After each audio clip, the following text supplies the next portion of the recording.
Hey folks, this episode of Fall Obsession Podcast is brought to you guys in partnership with Hoot Camo, Bear River Archery, Tacticam Reveal, and the Outdoor Call Radio app. If you guys are interested in some discount codes that these partners have put together specifically for our show listeners, then I encourage y'all to go to the episode description wherever you guys are streaming this podcast from, and you will find those codes listed there along with links to go shop with those partners.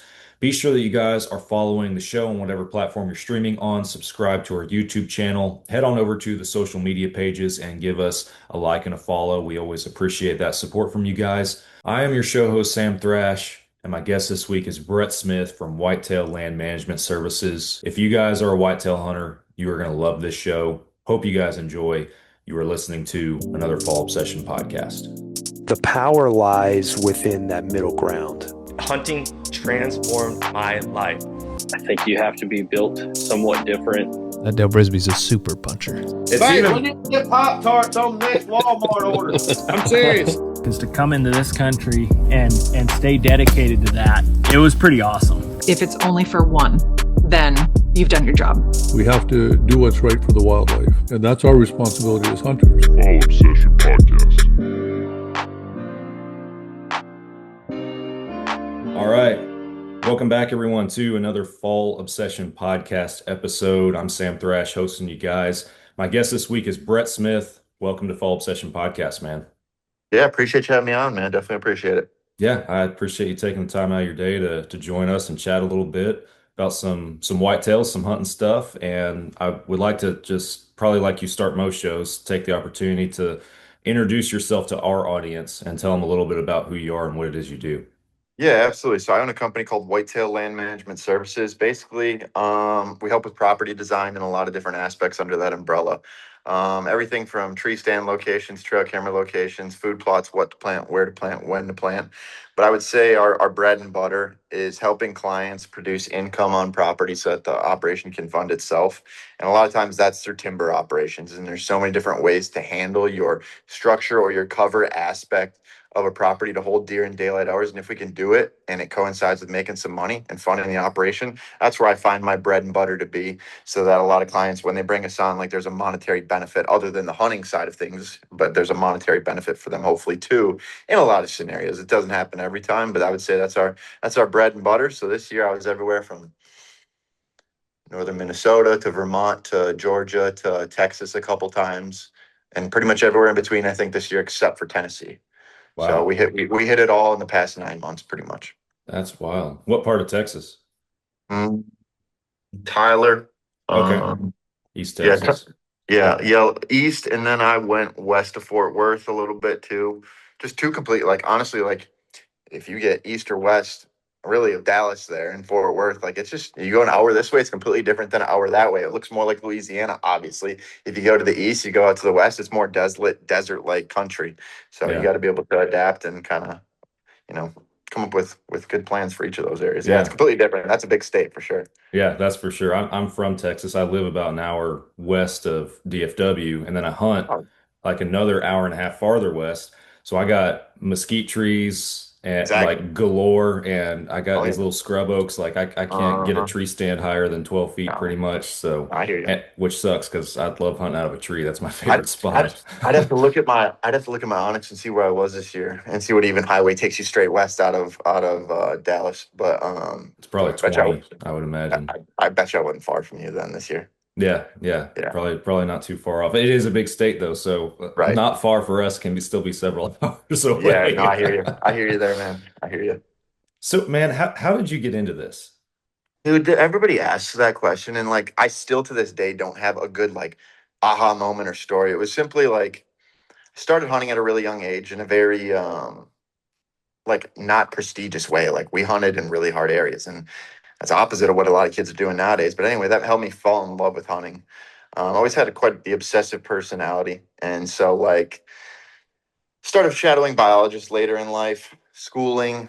And then the thing that honestly helped the most, it's the least sexy answer, is just like traveling the country and going everywhere before I ever offered services. Because when I was coming up, like there was other guys I was researching who were at least what I thought were reputable at the time. And they're like, oh, I've killed Pope and young bucks in 3 states and I've serviced 27. And that rubbed me wrong. And I was like, well, how are you going to help somebody in a state you've never even hunted a deer? And how are you going to tell them how to kill deer in that state? They're not all the same. And so when my wife was in doing some secondary schooling, 14-hour days, like just got in the truck and went, and not even like hunting all the time. A lot of times scouting trips just to learn. And so 3 different aspects: shadowing people, 2, schooling, but 3, boots on the ground, man. Like Yeah. not taking people's word for their concepts or theories, going out and testing them and seeing and different things like that. I think so often we just hear stuff on the internet and we just apply it. We don't ever question it. And so many things I have found that just like yeah, it doesn't always work everywhere just because so and so said it. So going to these different places was the big driver for me that I think makes me most credible in a lot of these places. I've been everywhere now, Yeah. and Yeah. yeah, just even less desirable places. I've always wanted to kill hard deer in hard places, not in so much the score thing for me. I've killed big deer, but like I want to kill deer where nobody else can. So it started with going places most guys didn't want to go. Yeah, absolutely. And as far as that goes, are you looking at, is there a certain genre of property size that you're typically consulting, or big, I've, small, anywhere in between and all of it?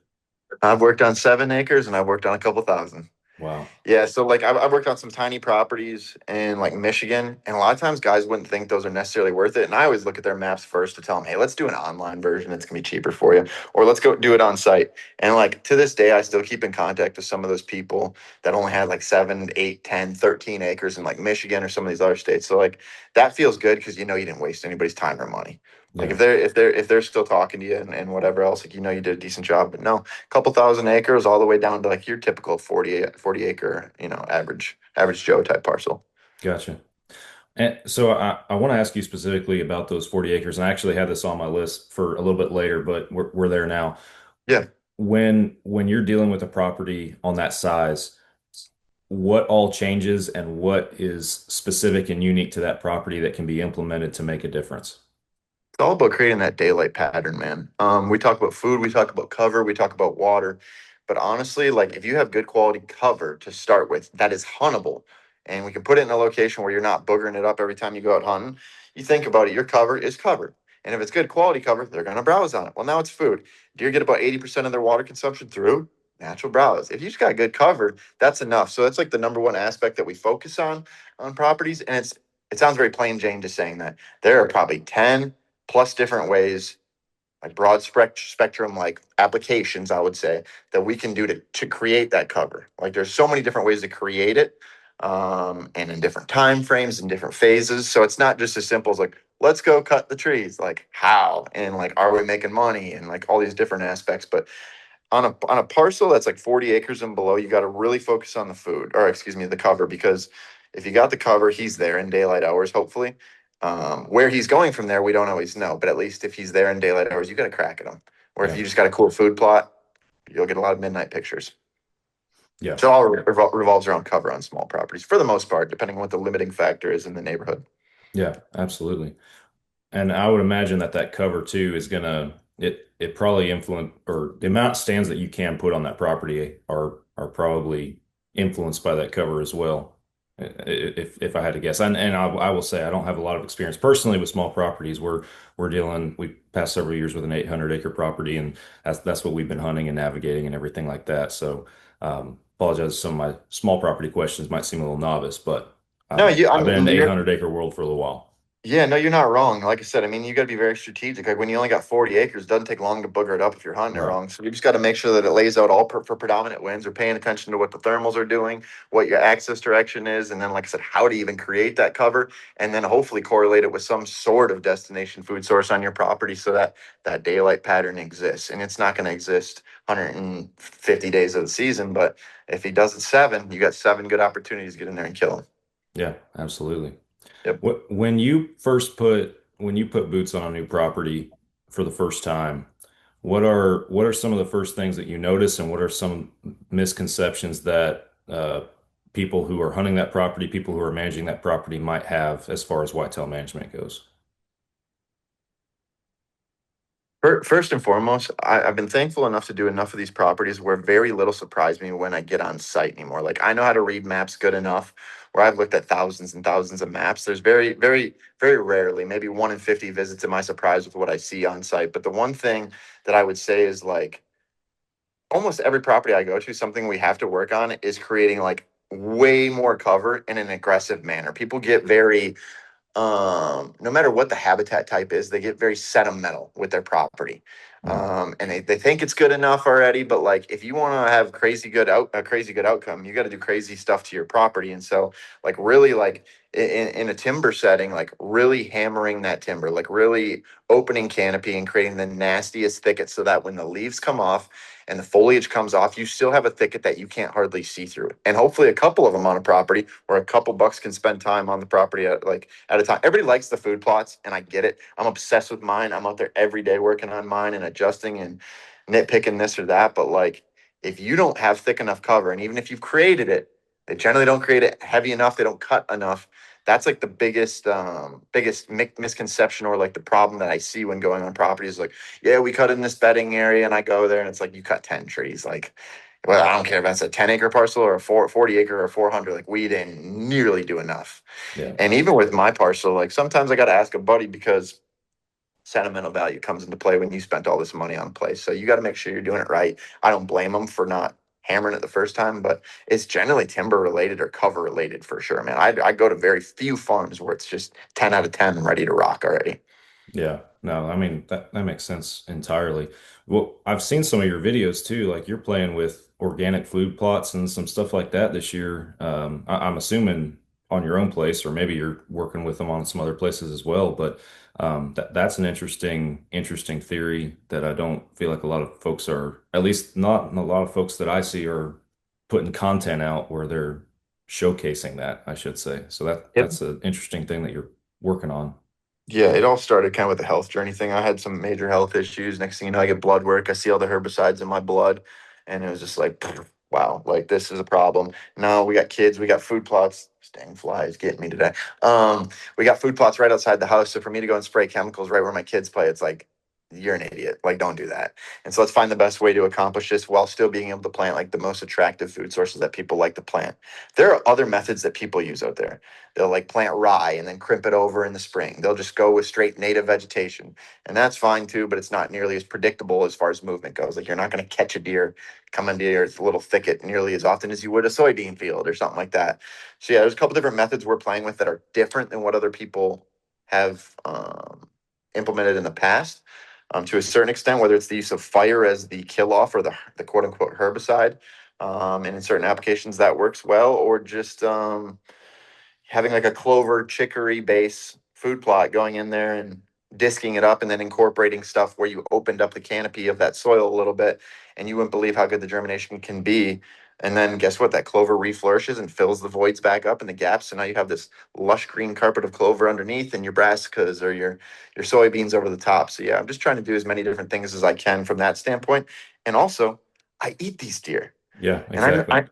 I know it's a very small, I'm in egg country, so I'm making no difference. But at the end of the day, like that animal that feeds on the plants that are genetically modified, sprayed with God knows how many chemicals in farm country. Like, oh, I'm going to take that to my kids and eat it now. Like, if I can make any little difference, I can. I will. And I think it's actually something, just with the big health movement in the past 5 years in our country. Oh, a lot of people asked me about this year, and so I kind of said, hey, it's not my job to have the most perfect, pristine looking food plots this year. It's my job to test theories and try things out so that I can pass it on to dozens and dozens and dozens of more people, and maybe hundreds even via social media or thousands.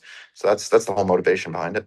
Yeah, no, I love it, man. I mean, we've been in my house too on a little bit of a health kick here past Mhm. several years too, and my wife is pretty natural minded with a lot of that kind of Yeah. stuff too, and I'm along for the ride a little bit with some of it, but Yeah. yeah, a lot of respect for that and stuff that I feel like a lot of folks don't think about. You don't.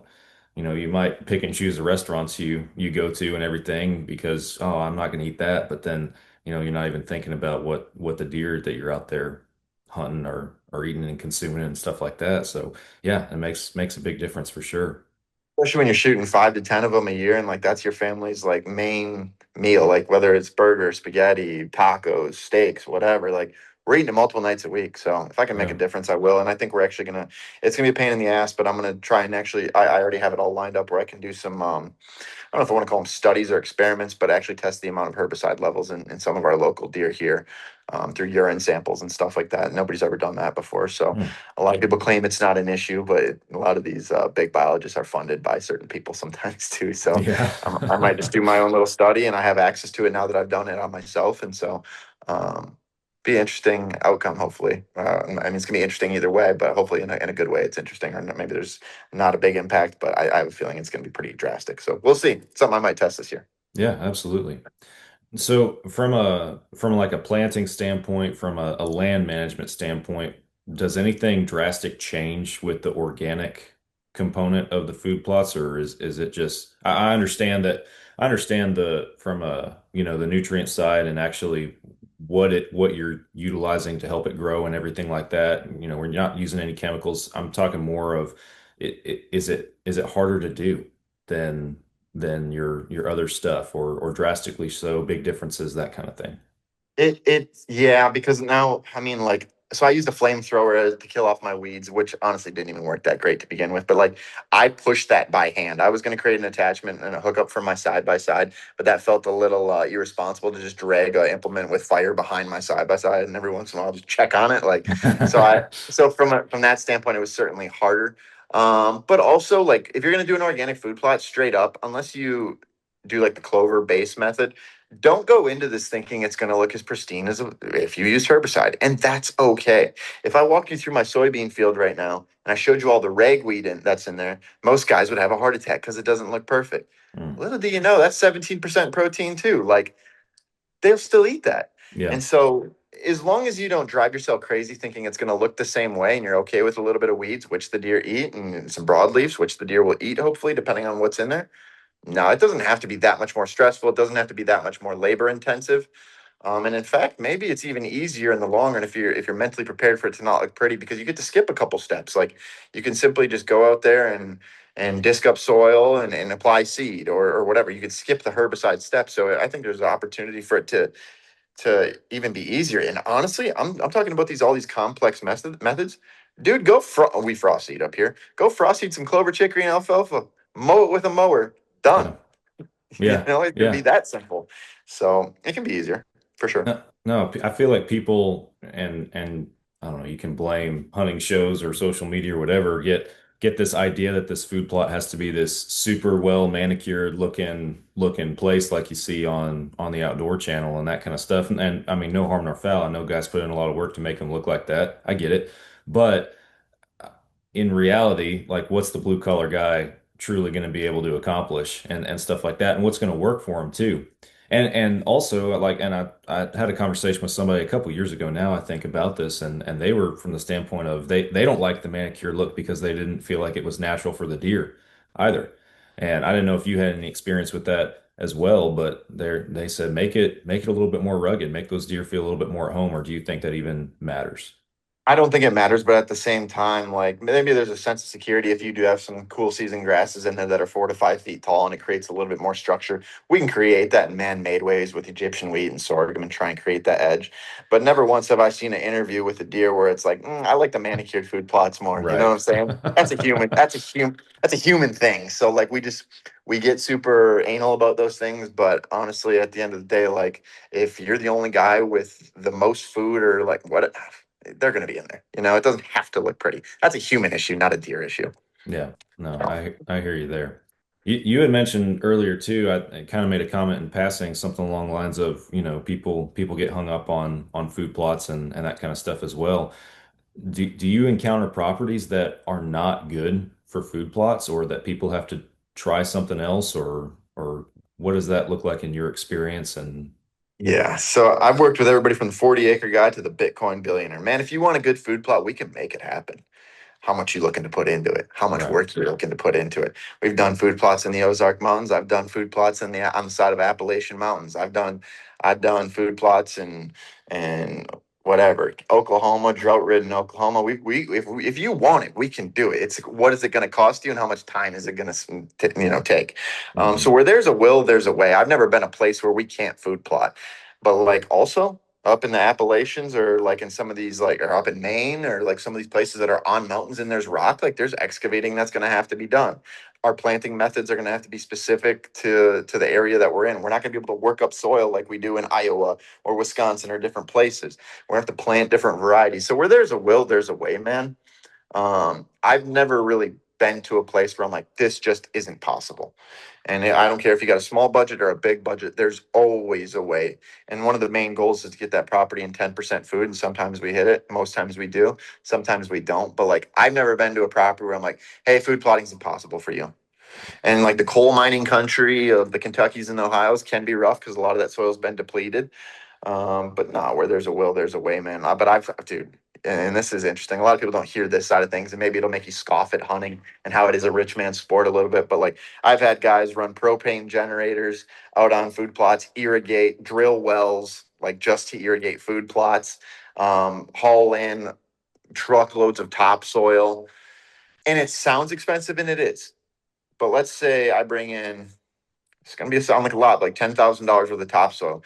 If it's really that important to you and hunting is the thing you love, like I bet a lot of people, not everybody, and I know I'm sounding a little unrelatable here, but like you can find a way.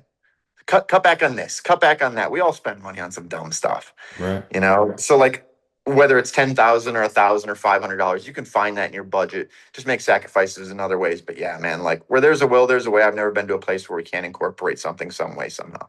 Yeah. What are, in your experience, kind of along those lines, what are some more lower affordable or lower priced affordable improvements aside from like outside of the food plot world? And I know you spoke earlier about cover, but some improvements that anyone could make, any Joe Blow to their property that in your experience you believe would make might not be a huge significant difference, but little ways to improve things to set themselves up for success.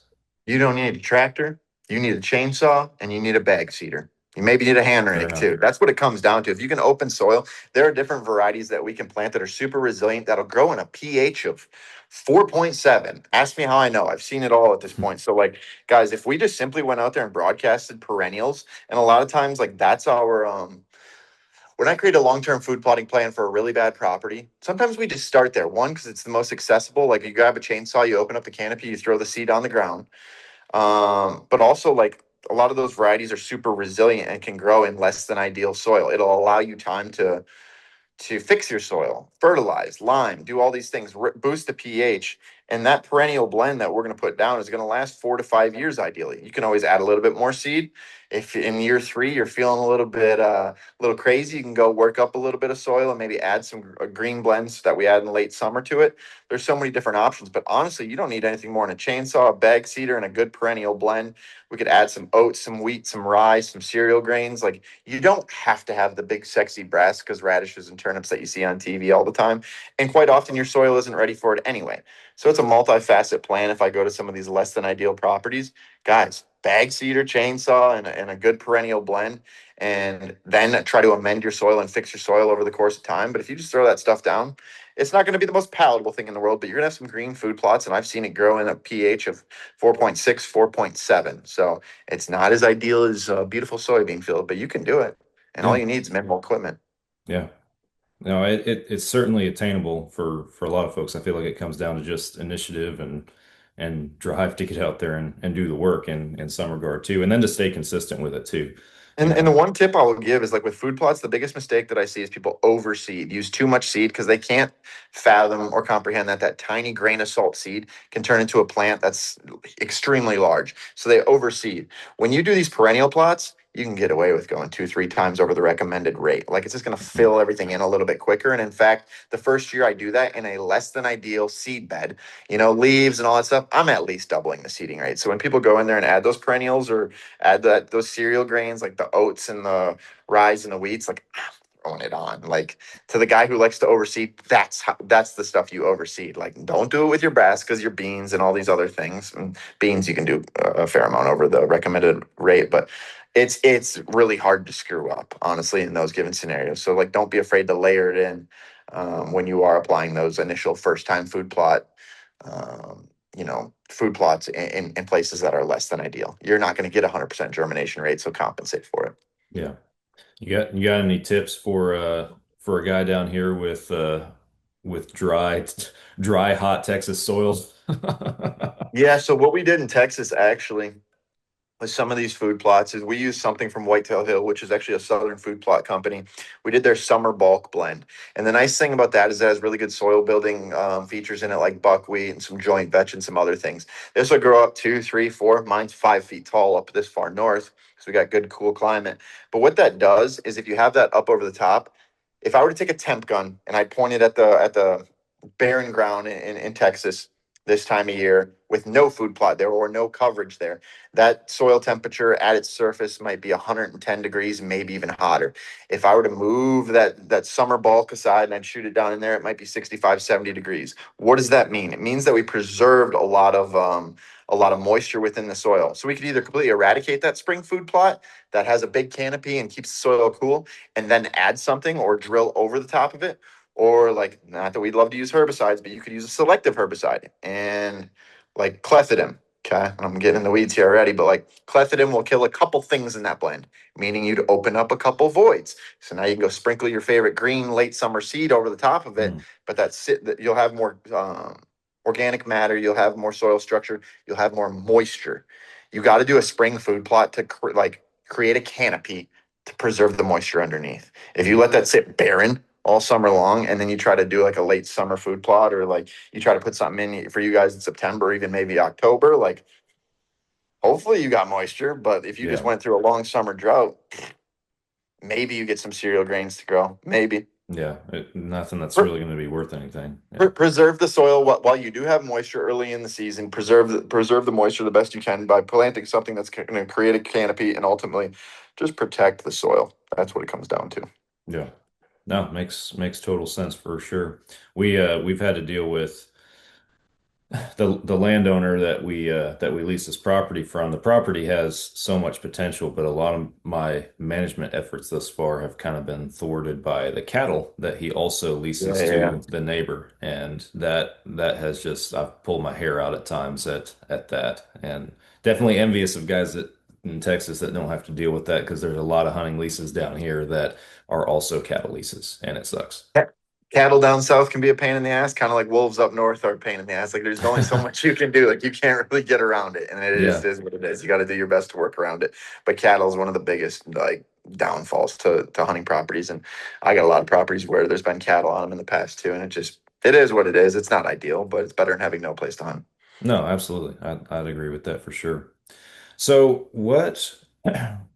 how long, and I get that it depends on what people invest in it, but how long do you feel like it takes on average for people to start seeing the results and kind of the fruits of their labor when it comes to their management practices and stuff like that? Because, at least in my experience, it's not necessarily something of instant gratification necessarily. So, I mean, not really at all, but in your experience, how long before people start seeing a difference in their deer, what their deer are doing? One off season. You need one full off season of you putting in this work and the sweat equity to like finally get some good results. And it's going to take, honestly, to like meet maximum results, at least 3 years, if not 4 or 5. But you can make a big difference in one off season. So if you go hard from December or even maybe February until spring green up, and you really try to implement at least one of the big projects after we come to a property, you're going to see a dramatic increase. If your property is a 2 or 3 out of 10, we're going to be able to jump it up into a 6 relatively quickly. But like to get to that 10, it might take you 5 or 6 years, because now if we go in and we cut timber, just because you cut it doesn't mean that everything regenerated right away. Mother Nature has to do its thing and let that Right. cover come back. So like those things take time. But no, you can make a significant jump. You can make your property twice as good as it was with one good off season of putting in a lot of work. So it really only takes one off season. But like if you're a 2 out of 10 or a 3 out of 10, we can jump you up to a 4, 5, or 6 in no time, as long as you're willing to put some work in. Maybe it's money for the certain guys or whatever, but like one off season, Yeah. you can do it. No, makes sense. Yeah, it comes down to putting the time in for sure.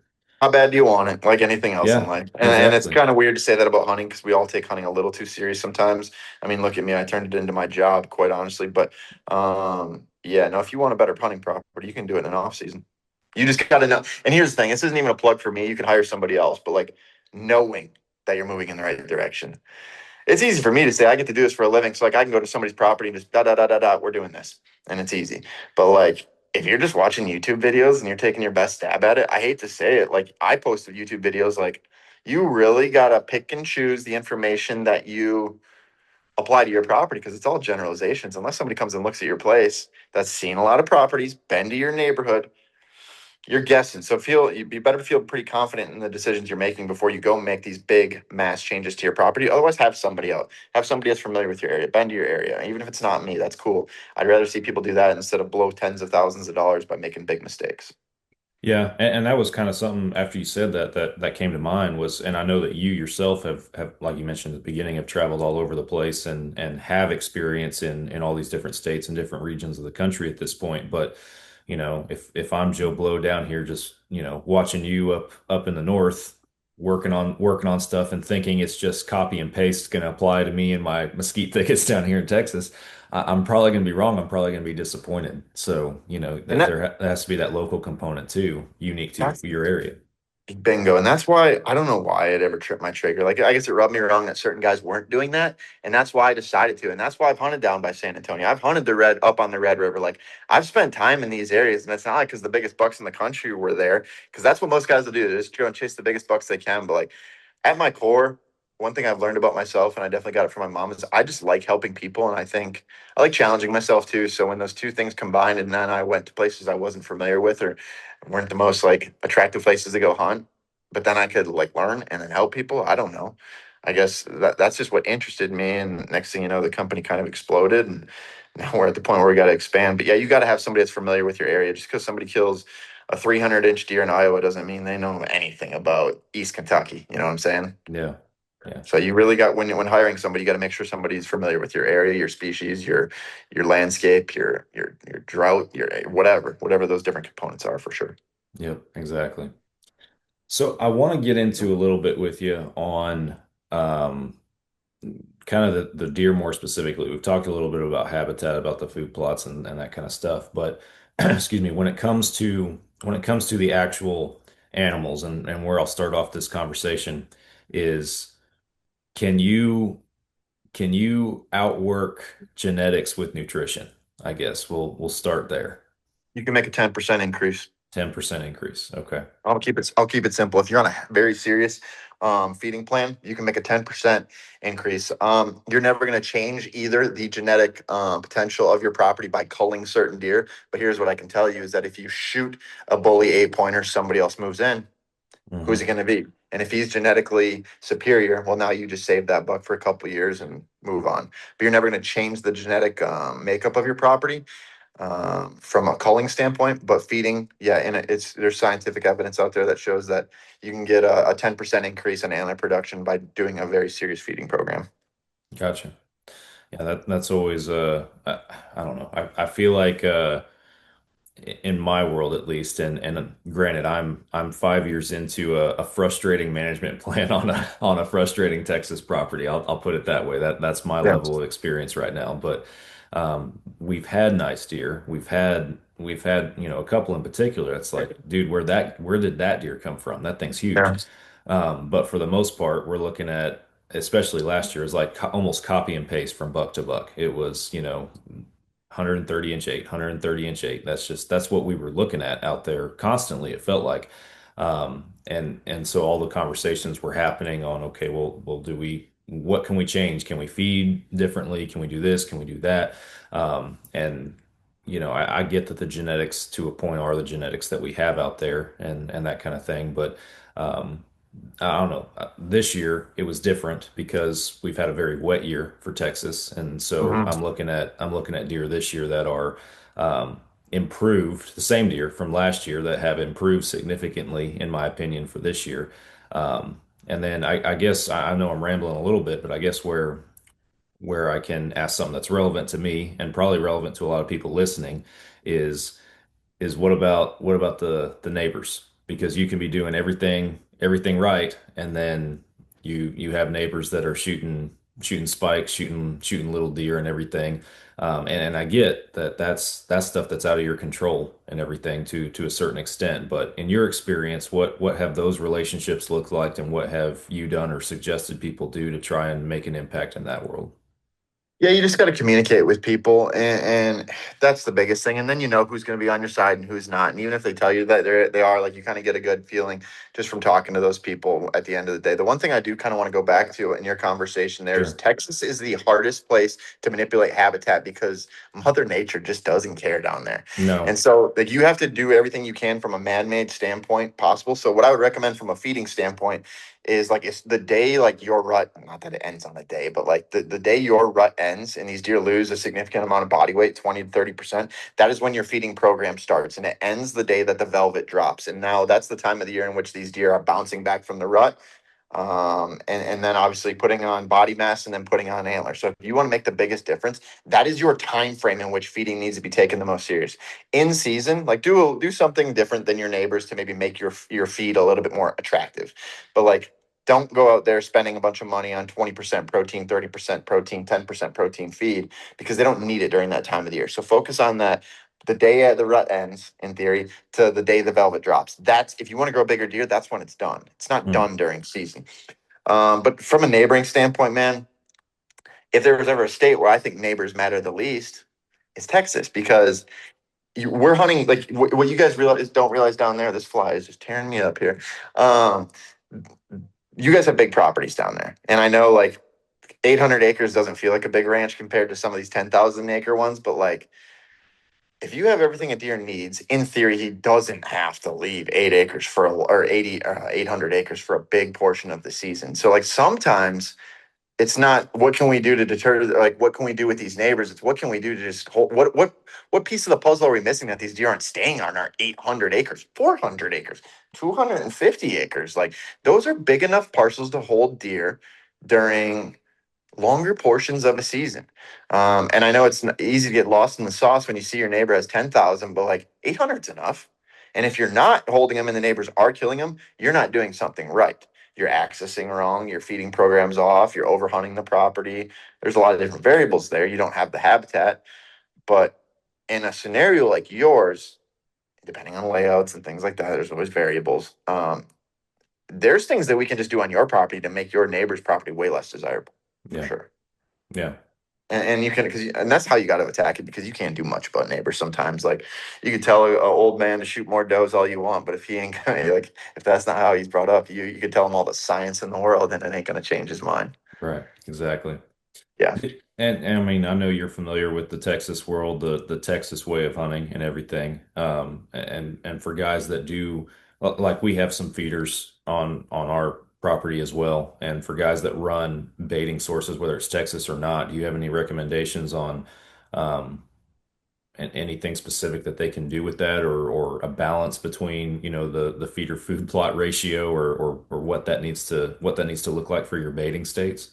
At the end of the day, if you're trying to grow the biggest deer possible, you need that feeding program from the day the rut ends until the velvet drops. You need to focus on at least 20% protein feed, and sometimes we even use a higher protein feed, like a 30%, even though the deer, in theory, can only digest upwards of 20, just because, like, there are native species that have sometimes upwards of 30% protein. So it's not, like, uncommon for a whitetail, but at the same time, like, where possible, I'd rather depend on food plots than just the feeding program. Like, when you have a feeding program, you have a feeder, you have a spot you put it in, and you tend to hunt over those areas, and those deer start associating them with danger. So, like, at least if you got, like, a big field or, like, a food plot or something like that, um, the deer is going to become just more comfortable in those areas. Like, otherwise, they're going to start hitting if you only have feeders on your property and you've done nothing else, you're going to get a lot of midnight activity, just because he's going to start associating it with danger. That's where the human scent is. Like, he just knows there's a blind 30 yards away, whatever the case is. So, lean heavier on the food plots if Mother Nature is going to allow you to. Right. If Mother Nature is not going to allow you to, then you just got to stick with feeders. But honestly, on a lot of these properties, like, I'm thinking about the 500-acre one we just did in Texas. We only had 2 feeders on it because we could do a lot of food. And I don't want 10 feeders because I don't want to have a 1 in 10 chance of picking the right spot. Right. You know what I'm saying? And all those feeders will absolutely complement my food plotting locations. I want the food to be where the food's going to be. I don't want a random feeder halfway in between because I don't want him to get hung up in daylight hours. I want him to make it to the destination area that's easily accessible for me.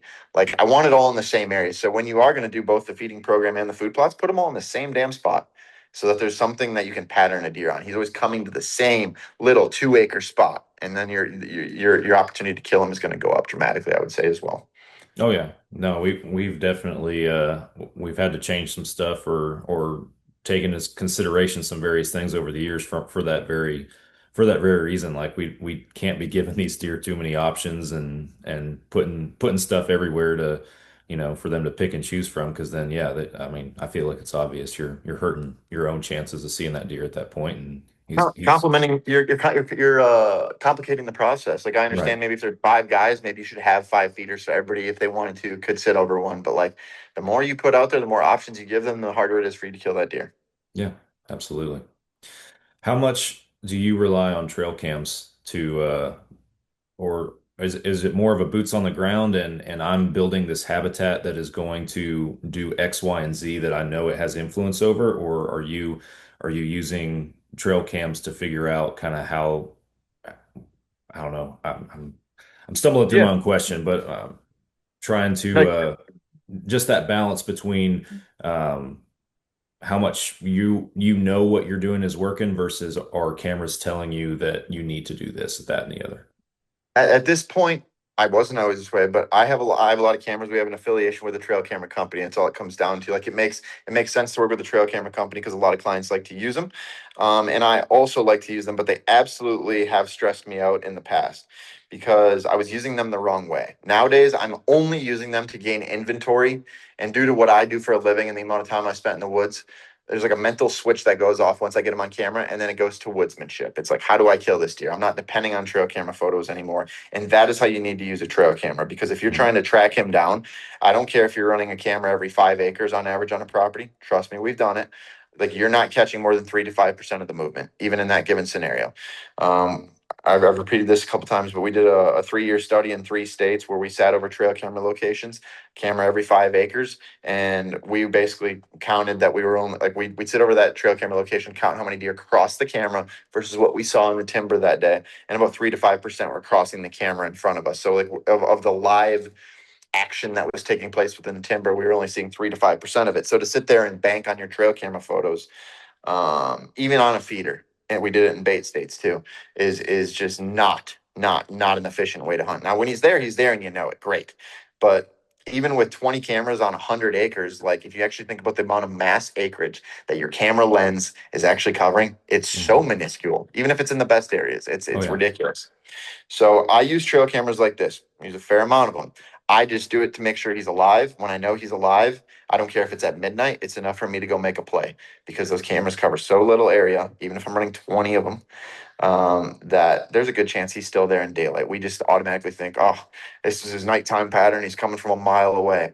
He might be behind that camera at 9 a.m. You know what I'm saying? Yeah. And the only way to get out there and see him is to get out there and see him. So we depend a little bit too much on technology. Great tool if you use it right, though. I use a lot of cameras, Right. um, but woodsmanship is more important.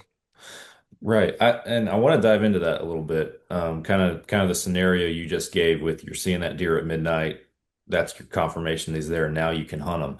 I've literally over the years I've had guests on the show in the past that have almost said the opposite. Like they're not gonna move into the area until they have him moving in daylight at the time that they're gonna be there and stuff, because they don't want to disrupt anything. They don't want to blow him out of there and that kind of stuff. So, you already mentioned the component of, all right, he's there, now I hunt him.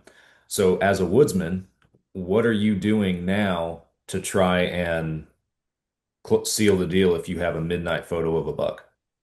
So first and foremost, that is one of those theories that somebody just said it one day, and that's just what we all do. Oh, he's not there in daylight hours. What are you Mhm. talking about? Like, we cover in such a small amount of acreage, even with a bunch of cameras. Like, that's one of those things. Somebody just said it, and we all just write it in the Bible as our Bible. Like, that's just what we do. Wrong. I've killed a lot of my deer off of midnight pictures, never seeing them in daylight on a camera for sure. And in fact, I think sometimes they do.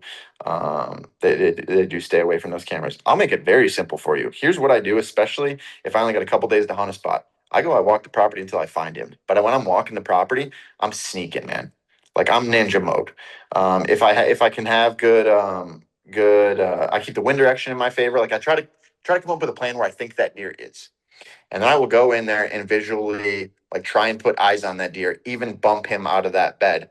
And then if I know where he was, you give him 24 to 36 hours, he's going to come and check that area back out and we set up on him. There's one time I was hunting. I know it's not super relative or relatable to Texas, but I was hunting this buck in Illinois and I jumped him out of the same exact spot 4 days in a row. Same exact spot. Fifth day I went and I snuck in the back way and I killed him. Same buck. So like, oh, you bump him, he's gone forever. No. So like what I will generally do is I'll go in there and find that buck. And here's what that scenario generally looks like. We always come up with theoretical scenarios. I can tell you exactly what to look for. So you look for your destination food source, you find the sign.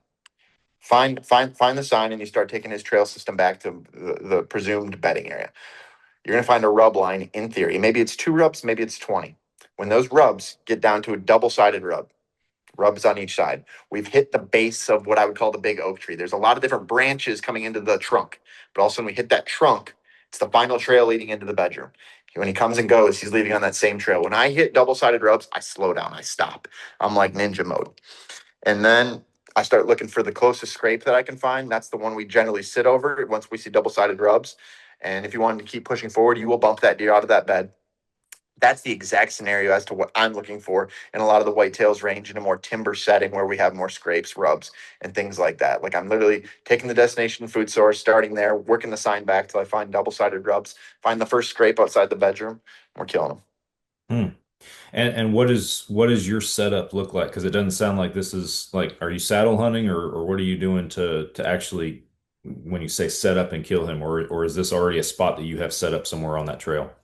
If I own that property, it's predetermined, and I've already Okay. like went through this process one time before, and so I know the tree that I have to be in. But otherwise, I'll run and gun with a lightweight hang on my back and do it from there if I'm on public land. And I've killed most of my public land deer by hunting the first scrape outside the bedroom. But you don't know where the bedroom is unless you bump the deer out of it.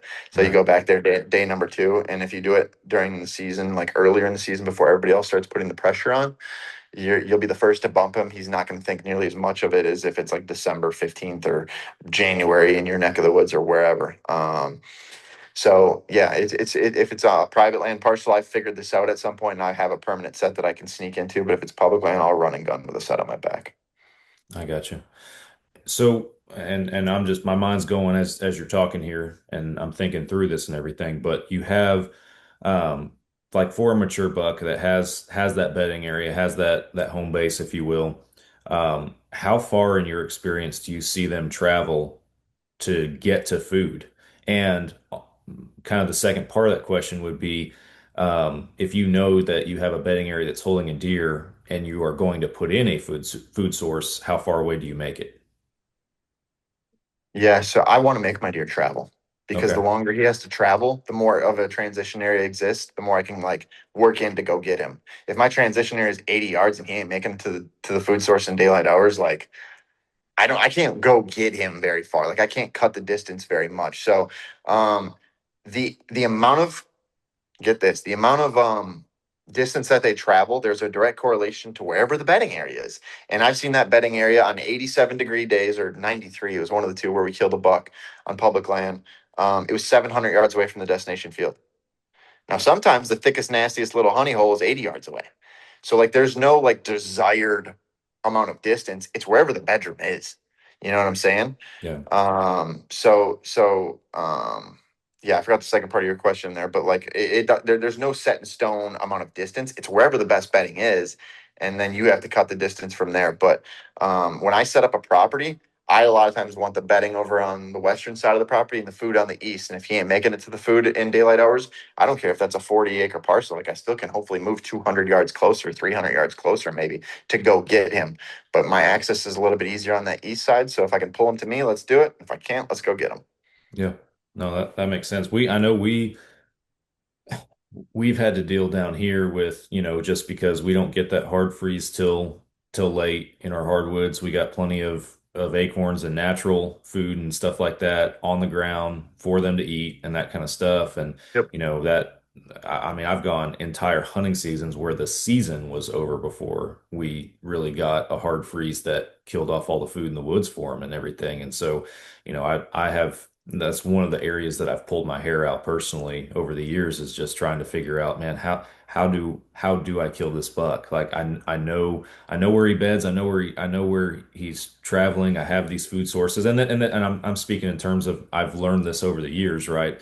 Kind of doing stuff the hard way as far as I have to get on some of these trails and I have to get into some of these transition areas more than, okay, I put this food source here, his bedding's here, I know when he's traveling, but he's never making it to my food source. And in my mind, he's still got plenty of food in the woods that he's hitting before he gets to me. And that has influenced how, at least especially, once we start getting into late October into November, it's kind of changed the way that I've been hunting here lately, I feel like. So Yeah, you just got to hit the transition area a little bit more. And honestly, if you're building a property, you need to keep that in mind depending on where you're hunting at in the country. You may never get him on the food, but at least if you know he's headed that direction, then um, then at least like design the property in a way that you can cut the distance. yeah, Don't ever like handicap yourself and put that bedding area 100 yards away because if you ain't making it, like you're gonna go in the woods 50 yards, you're gonna be bumping deer right away. Like allow yourself room to move and go get him based off predominant winds and maybe what the thermals are doing and all those other variables. Give yourself an opportunity in that from that standpoint. yeah, absolutely. I agree. I know that we've been going for a little while already, and this subject was something I wanted to get to in this episode. We could probably spend a lot of time on it, but you see a lot of places, you see, different states, different factors that influence management practices and that kind of stuff across the country. How much does state hunting regulations in respective areas influence hunting in that area, the mature bucks that hunters are capable of taking, in your opinion and from your experience? I know that's a broad question because it differs from area to area, but like down here in Texas, for example, I know we have most counties have this what they call antler restrictions where you have to kill one deer 13-inch inside spread and then your second deer has to have one unbranched antler, so basically a spike or a spike with a fork on the other side, a young deer. I personally am not a fan of that, but I didn't know. I was curious what you think of that particular mentality or the state regulations that are trying to, in their mind, manage populations. If you think it helps or hurts. Yeah, definitely. It definitely could help or hurt. It depends on the state that you're in. Like I said, there's a lot of different scenarios in a lot of different states. That's Texas still getting stuck in old research, and nobody's ever pushed hard enough to change it because there used to be this mindset: once a spike, always a spike. Like once an inferior genetic deer, always an inferior genetic deer. There's studies going back to 20, 25 years ago that proves that to be false. Like a spike can turn into a giant, Yeah. So to like tell people that they got to kill that with their second tag is a bit asinine. But regulations are everything. Like there's always going to be violators, and it really doesn't matter what the regulations are for those people. But regulations like will deter a lot of or the majority of people from doing certain things. So certain states like my home state of Wisconsin here, we're just so far behind on making good like legislative or regulation changes to benefit the deer herd and the quality of hunting where everybody would benefit, even if you're not a trophy hunter or interested in large deer. Yeah, it means everything. Here's the reality, but as technology is evolving, the deer herd's not. So for us not to evolve our regulations just from that standpoint is asinine and it's disingenuous and it's irresponsible on the state agency's behalf to not take this into account every couple of years with the way our technology is now advancing, whether it's thermals on crossbows, thermals on guns, like thermals on this, live streamed that. Like these are all things that make the hunting easier. And it's not getting any easier for the resource. The resource, the deer, is not advancing in technology. Like they're still in the same environment they were back in the 1990s with no technology. So Right. to keep advancing technology and not advancing our rule set or any of that stuff is disingenuous and irresponsible to the populations, honestly. So every state is different. There's been certain states that have proven that certain regulation sets are better than others, but there's no one size fits all. We could take everything that Iowa does and copy it, it's not going to work as good because there's different variables. How many people hunt Iowa? This, that, like there's just, yeah, regulations matter, man. They matter a lot. Yeah. No, I definitely agree that the Texas thing is outdated, and I straight up don't shoot a spike anymore. I think it was several years ago with the last time that I actually filled that tag, and I just because I believe what you just said. I think that that's not a cold, hard and fast rule of inferior genetics or anything like that. And I would be really curious what would happen in a state like Texas that has that rule if we did away with that, and what we would see And more change. mature deer. Yeah, exactly. But unfortunately, also, it's like I know that some of these regulations, it's written to the lowest common denominator, or the lowest for lack of a better term, lowest IQ level when it comes to deer hunter, right? Because you take away that, and then maybe you got a guy that's shooting two basket rack 6 points every year, and that kind of stuff. And to that point, there might not be especially for a state like Texas, a legitimate fix across the board. I would even like to see him go more kind of, district or area specific. I think county specific Has to be. would be, I don't know, that's a lot of counties in Texas, but Still. it's still there's got to be a more specific and local component involved. I feel like when it comes to that kind of stuff, we gotta move on. The biggest issue I do see across the country on literally 95% of properties is a major imbalance. And a lot of people, when I bring up even like the crossbow discussion or like some of these different like technological advance, um, statements or problems that we're having, people will say deer populations have never been as high as they are right now. Factual. Deer populations have never been imbalanced as they are right now due to the ease of how easy it is to kill a buck now with technology. So what am I seeing on 95% of properties? Massive herd imbalances. And here's what I will say. Of the places that I went this year, the states that I went to, the people that were killing more does were absolutely killing bigger quality bucks because the genetic potential could be met. Habitat isn't great nowadays. We have a lot of invasives and things like that. So if you have too many deer, there's just not the quality of food. Genetic potential is never met for these big bucks. So literally, if you shoot more does over the course of a 4 to 5 year span, it takes 4 to 5 years to grow a big mature buck, you're going to have better quality hunting. And so filling that second tag, instead of shooting that spike, shoot some does. How do you know if you need to shoot does? It isn't for everybody. There shouldn't be certain district deer management units or different places where these things should be implemented. But like, if you're going out and you're seeing 10 does, you probably need to shoot a couple. All right, good rule of thumb right there. Like, if you can see 10 of them, go shoot a couple of them, because there's a chance that you have some sort of imbalance or bad buck to doe ratio. That's the biggest problem I see. So don't be shooting those spikes with that second tag. Go slaughter some more does, because we need it as a state, or like as a country. Everywhere, every state I go to, that's the biggest problem I see. Yeah. And direct correlation to killing Boone and Crockett deer to killing more does. And maybe it's the farmer next door that kills them. There's somebody in the neighborhood that's doing it. The properties I went to this year where that were killing 200-inch deer, every single one of them had some sort of doe management program that was taken very serious by them or a neighbor. Everyone. And it Yeah. doesn't happen always. Like, Iowa just has freak genetics. There's places it'll do it. But what could those bucks have been if you would have shot some does? Yeah. More habitat. No, I agree with that, and I will say we're not afraid to shoot does around here. Good. It's Good. ultimately, I want to put meat in the freezer now. I want that buck tag to go on a mature buck. Don't get me wrong. I'm not gonna Yep. go intentionally try to hunt and kill just any old buck out there in the woods. But I think what some people in Texas forget, and what the wording actually is in most counties, is that second buck tag is a buck or antlerless tag. And a lot of the way that these regulations are written, you can kill 4 deer or 5 deer maximum per hunter in this county. That's your bag limit, with no more than two of them being bucks or antlered deer, and only one and then they get into the antler restrictions among those two bucks. But the way it's worded, you could go shoot 5 does and fill your tags. I think that's what a lot of hunters in Texas, and I know there's some counties where the wording is a little bit more concrete than that, but a lot of counties, there are counties out there where you can do that, and I feel like hunters miss that. They get hung up on, well, my tag says I can kill a deer with antlers on it, so I'm going to kill a deer with antlers on it. You don't have to, man. If you have a herd imbalance, you need to shoot more does, guys. And if that wasn't motivation enough for you to go out and shoot more because the genetic potential will be met and you'd have bigger bucks, here's what people need to know. There are state agencies that are actively talking about how are we going to manage the deer populations because hunters aren't doing it anymore.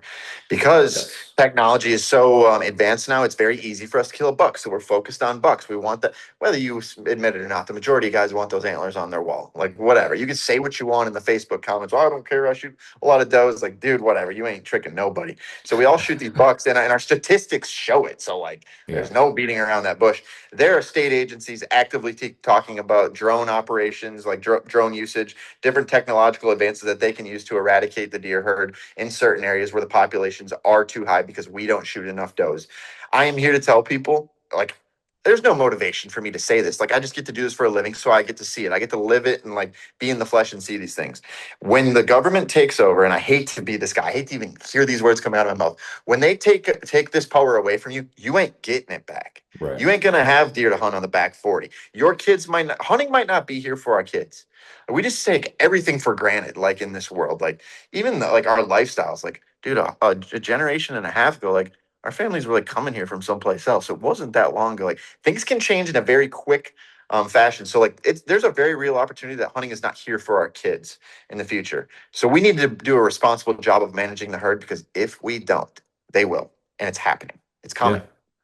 So Why do you feel like people are more hesitant than ever to shoot does? Is it social media? Is it an unhealthy perception of what hunting is by influencers? What do you feel like has changed? first and foremost, here's what I'll say. I understand the social media and, oh, the industry did this, the industry did that. The guys that are writing those comments, you're a grown man. Don't let that dictate how you hunt. Like, at the end of the day, like, I don't know, grow a pair. Like, just because somebody does it online doesn't mean you have to do it. Right. It's trail cameras. I don't know if I'm supposed to say that. It's trail cameras, because now we know what exists, and we ain't going out into the woods to shoot anything other than those bucks. Hmm. And it's improper use of trail cameras. It's not the trail cameras' fault. It's the way we use them. Yeah. And I was guilty of using them the wrong way for many years, and they're not giving you all the intel. But, like, now you're not going out to shoot that doe and fill the freezer today because Mr. Big Buck was here last night at midnight. Like, I ain't going out there to shoot a doe now. And so, like, if we never knew what existed, we'd be out there just kind of hunting in a little bit more of an old school manner. And, you know, balancing population at the end of the day is what it comes down to. Like, we're not doing that right now. Populations, yes, are at an all-time high to the point where they're a nuisance, but so is the herd imbalance. And that lies there lies the issue. Yeah. No, I mean, I've had this conversation with my dad many times because he hunts out there with me, and it's just, I think back in the day when I was growing up hunting, it was like you picked up a rifle, you're like, I'm gonna go sit this stand this day. And you sat there, and if you saw a deer and shot one, then great. If you did, you might not see anything. You're like, oh well, try again tomorrow. And you try again the next day. And now it's like I've had to check myself almost every season, I feel like, just because I'm looking at my cameras. I'm like, oh yeah, I got deer here this time every day. I got this buck doing this buck doing that. And so when I go out there and that doesn't happen, I get ticked off about it. I'm like, what's happening? Like, what did I do wrong? And now I'm getting angry. And now like it even just turns into not enjoying hunting like you used to. And we gotta check ourselves when it comes to that, because we're losing so many pieces of it. Trail cameras are such a valuable tool, and I use tons of them, man. I use cell cams. My cell cam's been going off this morning, but it's one of those deals where it's like, if we let it control our every move, one will run ourselves ragged, and two, I feel like it hurts the future of hunting in so many ways. It hurts ourselves and our own ability to have good woodsmanship skills as well. So. And I stressed myself out to the max with that, just because I'm in this industry. You feel a sense of competition. You need to outcompete so that you get more business, more work. Like, at the end of the day, like, nobody really cared about what I was ever killing. I've come to that assumption, and I would just live and die by the trail camera and the technology. And, like, yeah, I'd be pissed off if I didn't kill Mr. Big Buck because he was on camera and I should have, and this and that. Nowadays, even with, and this is me being maybe a little more transparent than I should be, but, like, even with a trail camera sponsorship, partnership, all that stuff, we have designated farms where we're going in old school. We ain't going to run cameras. We're going to show up, but these are the dates we're going. And I'm going to take my brother-in-laws. I'm going to take my dad. I'm going to take my nephew. And I'm not going to tell my nephew to pass that 3-year-old. Like, I'm not, like, we need to bring the tradition back in hunting, because the tradition is what kept us alive, the camaraderie alive, the people involved. Right. And so, like, this whole buy 500 acres and don't let anybody hunt it and tell your kids to shoot this or don't shoot that. Guilty as charged, by the way. That's not the future, man. That's No. not. And how do I know? Because I came up in a place where if we saw a deer, it was a big deal. And here I am 30 some years later still hunting. So it didn't take me killing a 160 right off the rip for me to fall in love with this. There's your proof in the pudding. Doesn't need to be that, guys. It doesn't need to be that. And there's a very good chance that that could be the death of it all, honestly, if we keep moving in this direction. Use your technology as a tool to a certain extent, but like don't be banking on it and don't dictate 100% of your hunts off of it. Just hunting doesn't need to be a competition. That's all it comes down to. Whether you're in the industry or you're a Joe Blow who just loves hunting, like just go out there and have fun. Yeah. Whatever that means. Whatever that means. I couldn't agree more, man. We need to get out of that. We need to get out of that me versus them mindset. Like everybody's, I can tell you right now, today, you are going to kill a bigger deer this year up there than I'm going to kill down here, right? Yeah. But that doesn't mean that I got to be pissed off that you killed a bigger deer, right? So We're living in an era, man, but where technology kills bigger bucks for people. You don't have to be a good hunter to kill a big deer anymore. Like a lot of the deer I see, like no offense to any of the clients and stuff like that, but a lot of them just don't have the knowledge base of the woodsmanship to like kill like take to kill a big deer like they would have had to back in the 90s. But they might be killing bigger deer than me because a lot of different variables, right? Like just because you kill a big deer nowadays doesn't really mean you know what you're doing anymore. yeah, And so that's why it's less impressive for me, even when going on social media. Like people are willing to do too much to kill a big deer sometimes. I'll say that, and so it doesn't even necessarily mean that they're a good hunter anymore. And so yeah, for me to feel like I got to compete with that, I'll pass. yeah. No, I'm with you, man. Yep. We've been going for an hour, which is normally what I shoot for, but before I got a few closing questions I ask first time guests on my show, but For sure. before we get to those, the last one I'll ask you, I know we've circled a lot of topics in this conversation and dispelled some myths, but are there any other myths floating out there that you would like to put to rest in your experience that we haven't hit on today? The easiest one to elaborate upon is that trail camera one, dude. Like just because you have him on trail camera at midnight does not mean that he's not there in daylight hours. In fact, like we tend to think that deer, oh, this is just part of his nighttime pattern, and he's spending his daylight hours a mile away. Like very rarely is that true. I'd say more often than not, he's on that property in daylight hours. So, guys, when you get that midnight picture, ask yourself why. Try to create that plan of attack in your head as to where he could be coming from on your property, and almost guarantee yourself that he's walking behind that camera in daylight hours. And I think if you went out there, set up as strategically as you possibly could, you'd lay eyes on that deer in daylight hours the day after you had him on camera at midnight. So, guys, use technology as a tool, but use woodsmanship to ultimately kill these deer. Yeah, I agree with that. Do you put like when you set your trail cameras up, do you like I've seen guys putting them high, I've seen guys doing creative things with them. Do you think it matters, or do you believe that regardless of where it is, deer are going to know if there's something in their woods that's not supposed to be there? I think they're gonna know. I refuse to hang my cameras high. No, I just did a property with somebody else who likes to hang their cameras high, and we hung the cameras high, but I don't want to encourage the deer to look up. Mm, I don't want to pattern or like I just don't want to increase the amount of times like he feels like he has to look up for danger because I'm generally up in a tree. So right. I'd rather hang my cameras low, and selfishly, like the trail camera pictures just look better if you put them low too. So it gets a little more excited about that buck. But you put them up high, you put a trail camera up high, 10 feet high, that buck's gonna look probably 20 inches smaller than what he actually is too. So it's hard to really gauge from a management perspective if that's the deer you want to go after if you start hanging them too high. But I'm keeping them right at belly button height, if not even a little bit lower sometimes. I got you. And they're all over, man. They're from food sources. Now we do some on mock scrapes, like just on trails, intersections. Like to only put your cameras on one of those things, it would be silly. So put your cameras in a bunch of diverse locations so that you're constantly getting bucks on camera throughout the entire year. Like there's certain times of the year where they're not hitting that food source. Now the trails are hot. Now the scrapes are hot. So like just put them in a plethora of different locations, not all in one like monoculture of locations, not all in the same thing. Gotcha. Yeah, I love it. Well, man, few questions I got for you as we wrap this thing up. First one, I ask everybody, it's a simple question, but sometimes it leads to some good discussion. You can only pick one, gun or bow. I'll take the unpopular opinion here. I'm gonna pick a gun. All right. God only allowed me to feel that feeling so many times. So I understand one is harder than the other. Very well aware.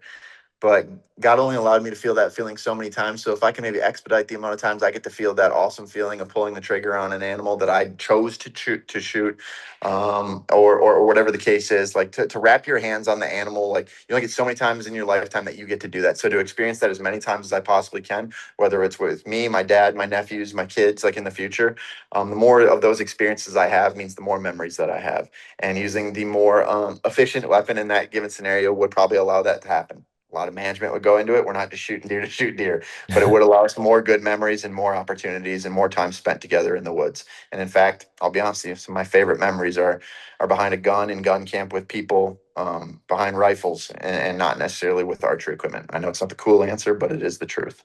No, I love that answer, man. I got a lot of respect for it because Thanks. I've been bow only for the last 13 years, I did it, and yeah. I love archery hunting. But this last year, I kind of had a epiphany on a few things because my son, he's 8, and he's got the bug. He's wanting to go out there and everything. And really the last 2 seasons combined, it was really my realization that I'm not giving up archery hunting, but I can't archery hunt like I want to archery hunt with an 8-year-old. So that's caused me to kind of swallow my pride as a bow hunter a little bit, and for lack of a better term, nothing wrong with rifle hunting, but get a little bit back into the rifle game so that I can have some enjoyable hunting memories and experiences with my son, like I remember having with my dad growing up. So If you yeah, truly enjoy being archer only, then be an archer only. But don't let social media make you feel like you got to be the solo hunter. Don't let right. social media feel like you got to be the archery only guy. Do what's fun. Yeah. Hunting's supposed to be fun, guys.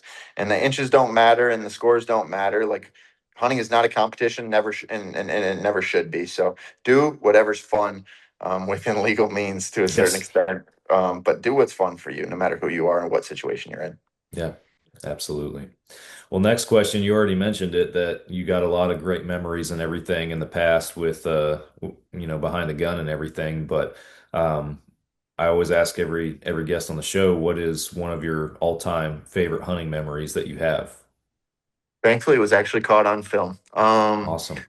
Yeah, so we were hunting Missouri a couple years back, and we'll actually hunt this farm this year, and it's the no trail camera farm. And we're gonna recreate gun camp on this farm on this cabin that I built. But there's like a designated deer where I told my dad, I was like, Dad, don't shoot this thing. Like he's gonna be a freak if we could pass him. And I shoot my number one target deer that morning right under the stand. He dies underneath the stand, all on film, beautiful. And we're down just like appreciating the deer, just like sitting next to it, and the camera guy's on me. We're chit chatting, also. And keep in mind, like my dad's a little bit up there in age, like just doesn't have the opportunities to get out there nearly as much anymore. And next thing you know, like he calls me up, he's like, "Yeah, I shot a good one. I'm not sure which one it was, and it was the buck we said not to shoot." But like the fact that we got to share a day together, and I was going through my phone today. Actually, well, you sent me. Oh, I sent you the pictures actually of, Yeah, of the bucks that we killed that day. that That so that's that from that day. that's that day. So Awesome, like awesome. I killed my big mature number one, and he killed a 2-year old that had freaky genetics. That could have been a giant, but like that's what it was all about. And then me and my dad cracked a beer together mid morning after that, celebrated a little bit, and just like shared the woods, shared our experiences. Like very rarely do you get that opportunity to do that and both have success in the same day. I think my nephew killed one maybe later, or that was archery season. Killed one the same night. I don't know, but yeah, that like anytime that you get to do that, even in a situation where somebody shot the wrong deer, still one of my core memories. Yeah, So like that really speaks to like what hunting should be, at least to me. Yeah, sharing the woods with other people. My best memories are not alone anymore. yeah. No, I love it, man. You even just telling that story that brought back a bunch of memories in my own mind too. So yeah, that's awesome. Very I mean, the cool. top three, four memories, like as I was trying to decide which one I was going to explain to you, all had to do with other people. None of them Yeah, were just me. So that's what it comes down to for me, man. Just keeping camp alive, keeping yeah. deer camp alive, and keeping that tradition and camaraderie alive. No, it all has to do with other people. I would say probably out of everyone I ask that question to, probably 90% of the answers I get involve somebody else or somebody else killing an animal. Like hunting is 100% a community thing, I believe. So And as cool as it is to be the solo guy and go out there and do all these hunts and have success, like and put all these deer on the wall, guess what? One deer, these deer are getting thrown in the dumpster. I ain't taking them to the grave with me. So right. like if it means I kill a little bit smaller deer, but I have great memories going to my grave on my deathbed, and I can look back and smile on that, that's gonna be way more important to me. And I've realized that. So like that's just, I'm just going to try and create as many memories of people as I possibly can throughout my hunting career. That's going to be number one for me. Yeah, I agree, man. Last question. You've gotten to have a lot of great hunting experiences and hunt some pretty cool states, but what's on your personal bucket list? What are hunts in your life that you would consider once in a lifetime if you had the opportunity to do them? I think whitetails, outside of British Columbia, Alberta, Mhm. but public land in grizzly country. Public land in grizzly country. All right. Yeah, hunting deer in hard locations has always interested me. Like just to go sit, and I do it. Don't get me wrong, but to go sit in a box blind and kill a big buck in Iowa, like I don't know how much skill that takes anymore. Right. To go mano a mano with an animal in his environment where there's other predators involved, it is like the ultimate, and it's one of the most aesthetic areas in the world, honestly. Like honestly, just south of Banff National Park and stuff like that. Like there's whitetails there, and there's a plethora of grizzlies. But it's some of the most beautiful area in the world, and if you could kill a 125-inch deer in that area, like that would be the ultimate accomplishment. Now, I don't know if my wife would ever allow me, especially having kids, to go and like dabble with anything like that anymore. But it would be a very dangerous hunt, but it would be the ultimate like mano a mano apex predator hunt. It would be a Yeah. well-earned buck for sure. Yeah, that's awesome. That's Yeah, that probably something that nobody else is ever going to repeat on your podcast. They're going to no, say something like that. I've heard most of the time it's, it's a mountainous hunt or Alaska for something, Yeah. and I have those dreams too. And every once in a while it's been a deer hunt here or there, but I've never that specifically never heard that before. I like that. That's pretty legit. So Just killing deer in hard places. That's what's always interested me. And we have the Upper Peninsula of Michigan up on Lake Superior and the Canadian border up there. It's very similar without the grizzlies, but hard hunting. And you earn it and it feels better. yeah, exactly. Well, Brett, tell everybody where they can find you and follow along. Yeah, if you are looking to book a visit, whitetaillandmanagement@gmail.com. This is the time of year you need to book because when November hits and everybody gets angry, and then they start flying in, and I like honestly miss people. It exploded last year, and so it's going to explode again this year. So get on the books, whitetaillandmanagement@gmail.com. Otherwise, follow along on social media. Whitetail Land Management Services is the name of the company, and come to the social platforms for some good conversation. I'm always bringing up some sort of popular or unpopular topics and just to get conversation going to talk about regulations or what's going on in the hunting industry or the hunting world. And yeah, that's where you can find me. Awesome. When is, like you just said, now's the time to book, but what is there an ideal time of the year for you to come out? Like just in general? I was just curious. Yeah, I mean, thankfully I've done enough properties. Like I said, so it's all preliminarily done on my end via mapping. I know what I'm going to walk in and see. It's ideal to see everything when there's no foliage, but like I can do it any time of the year. I really can I at this got you. point. I think somebody earlier in their career would need the foliage off, but like there's so many other variables that I'm looking at prior to ever getting to your property. I could do it anytime, honestly. But Gotcha. if you're in Texas, don't call me for June or July. I ain't doing that again. I did it. I don't blame you one bit. Snakes and hogs and crocodile or not crocodiles, gators, everything. Yeah, it was interesting. Yeah, if it won't poke you, it'll try to eat you or kill you. So That's about it, man. Well, Brett, thanks for spending a little over an hour with us on Fall Obsession Podcast today. Appreciate you coming on the show. Appreciate the invite, man. Yeah, you bet. Guys, go follow Brett and everything he's got going on over there. Thank you all for listening, and I'll be back with you all again next week for another show. I will catch you then.